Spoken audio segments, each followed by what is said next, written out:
I'm David Korn, Washington Bureau Chief of Mother Jones Magazine, and we're at the Bella Bubble, the Bella Center in Copenhagen for the Climate Summit. At this moment in time, it seems, underlined seems, that the talks are in a virtual state of collapse. Moments ago, the President of the United States, Barack Obama, gave a much anticipated speech at the plenary session, which we can't see. We can only watch it on television.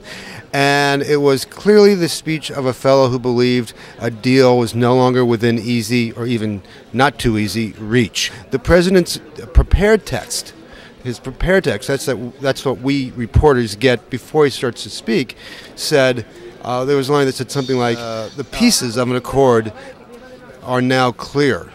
And instead, when he gave the speech, he said the pieces of an accord should now be clear. So it seemed as if the movement was away from any agreement. He talked about what the United States wanted. It wanted reductions from all countries, developing nations and the industrialized nations. They don't have to be equal. That's been their position from the start. The developing nations have to do something, like China in particular. And he wanted that part of an overall framework. China wants to do its reductions, or at least the reductions in the growth of its emissions, outside of an international framework. Obama wanted transparency. Every nation that is making reductions state what they are and then provide some form of verification that they're meeting these commitments. Without that, he said in the speech, this would be a hollow victory, and no agreement would be worth the paper it is written on. These were pretty harsh terms for him. He also agreed to financing to for the U.S. contributing to a $100 billion fund by 2020 to help poor nations contend with the consequences of climate change. But he said that funding would only come if these other things that he asked for in the accord were agreed to by other nations.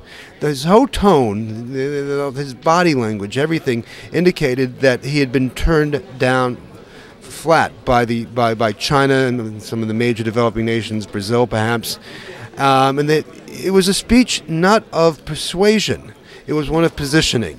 The cliche for people who come to these climate summits is that everything comes together at the end.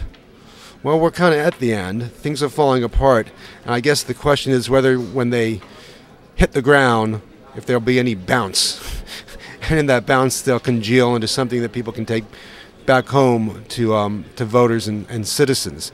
But right now, the pieces are lying broken on the floor.